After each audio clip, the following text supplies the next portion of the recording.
đây này trong thọt cái thọt này đi ra đây thọt cho nó cho một tiếng cái mà nó xíu một tiếng cho mình chỉ đi lúa tú này lúa tú ba lôi gì nào chắc càng như vậy bạn đặt lại ai nữa chắc rồi chỉ hai ai chỉ hai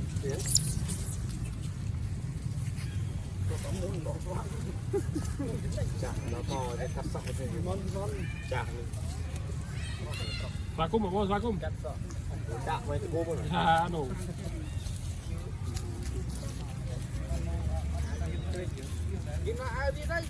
ya Leo bantu dai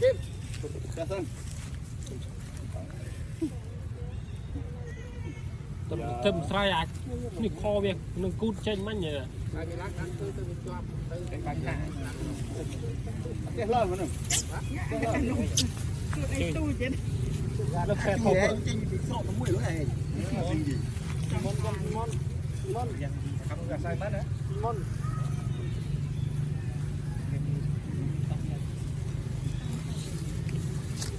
โอ้เรามอนตัวนั้นได้ข้อเบี้ยบุ้ยเหรอได้ข้อจะใส่มันเด้อใส่มันcủa Simon là sai mắt là đạp lôi đấy mỏ lại đi mỏ lại lôi lôi đấy sai mắt là đạp vị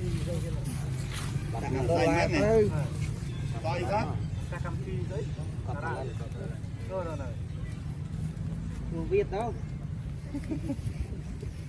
để đặt cũng là cái gì đạp lôi gì đạp lôi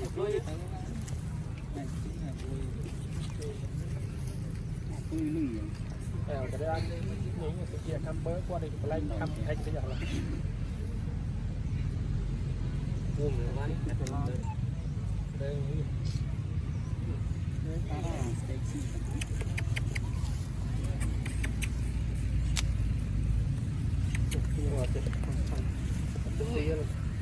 ngon chứ là cái ao phải cắt sợi rồi tía bây giờ cho nhiều primo cướp ta đi ô sai không? Vô con thưa rồi. Còn mới cũ đây. Cái kia là mới cũ nhiều ấy.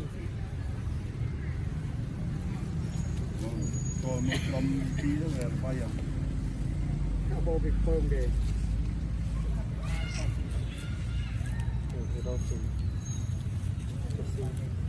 Mới này cụt anh.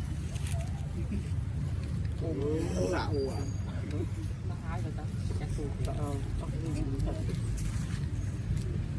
Quả này có điều cho xù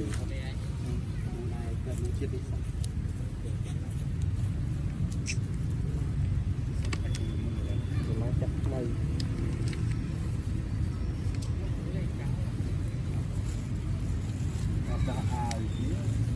cái ta tan là hôn đấy ta tan ấy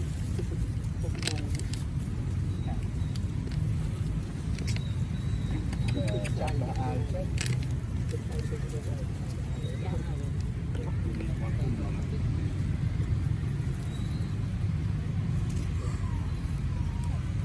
xa đó giờ ở chỗ là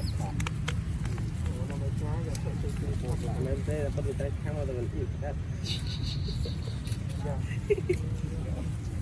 ô là đi ô mà đó vậy